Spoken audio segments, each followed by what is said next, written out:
لكن قصة نجاحك لا تقتصر على كونك امرأة ومسلمة وترأس بلدا متقدما، لكن أيضا قصة نجاحك الشخصية.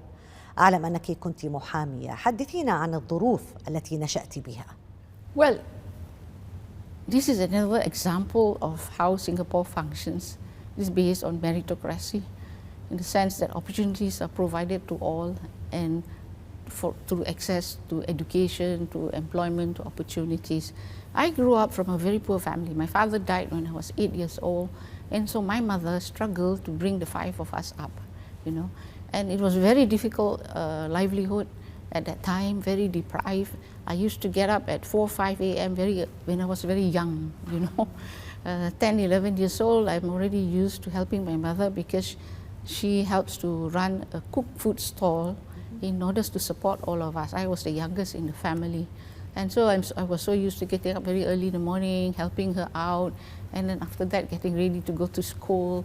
Sometimes it was very challenging because deprived of sleep. During weekends I used to help my mom, also deprived of sleep, of rest. It was a struggle to get through school. But I do have very caring teachers in the school. I remember a teacher in school who told me that, look, you're capable of doing better, and so you need to back up, because my grades were also falling. I was not having adequate rest. I was having too many diversions, at the home front. And so that helped me a great deal. And so through struggle, I realized that I need to give a voice to people, particularly people who don't have a strong voice. And this is where I decided to go into law. I studied law for 4 years, and then I joined the labor movement. And in the labor movement, of course, I gave advice on labor matters, industrial relations matters, workers' rights. It was a very fulfilling period because you're doing something very meaningful with your education and with your life, and giving voice to people who otherwise have a very weak voice.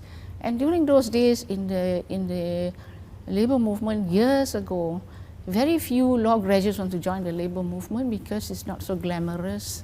Doesn't pay that well.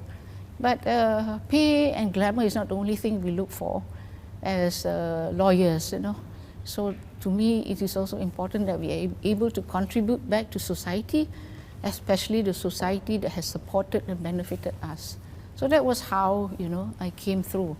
I have no regrets with having a very difficult childhood, because it develops resilience, it develops discipline, it shows the importance of hard work, and you need to have those elements if you want to succeed in life.